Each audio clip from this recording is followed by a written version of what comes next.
Hey guys, this is Ian from Wellness in Motion Boston. Today I wanted to talk to you about some self-treatment options to help relieve a tight psoas. A psoas is a muscle that crosses from your low back through your body into the top of your femur. Its main function is to lift your leg up. Now we see in a lot of runners that they get a lot of pain in the front here.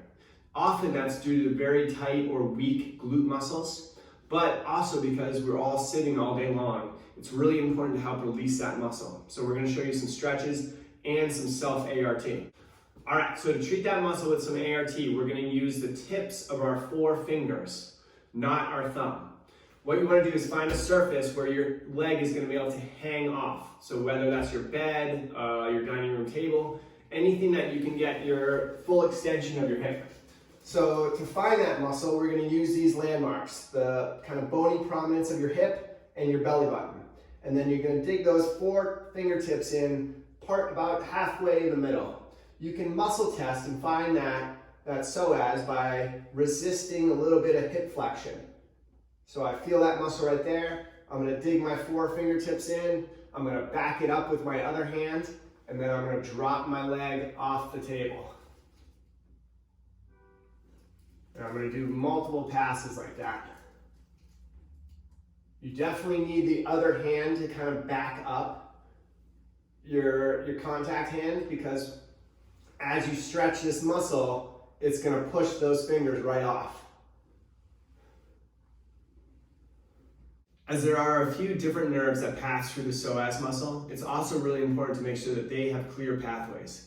Right now I'm going to show you what's called femoral nerve flossing. If that nerve gets stuck within the muscle, it's very easy to have all different sensations going down the front of your thigh. It could be pain, numbness, tingling. So we want to make sure that that nerve is free and loose. Generally, we think doing manual therapy to the area is going to actually help break up the scar tissue that's adhering to the nerve. But this flossing can also be a nice adjunct. So as you get on your side, what the idea is that we're going to move the head and the hip in opposite directions. So as I bring the head forward, I want to bring the hip backwards. And as I bring the head backwards, I bring the hip forward.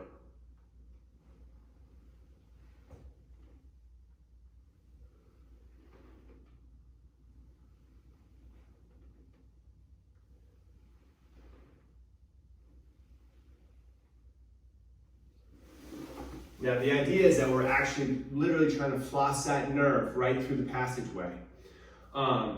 This should be done 4 or 5 times a day. It's a great thing to do if you're having pain in the moment. Try to get that nerve free. Like we said, it's probably not going to be the cure-all. What we also need to do is actual manual therapy to kind of help break up that scar tissue, but it can act as a nice temporary pain relief.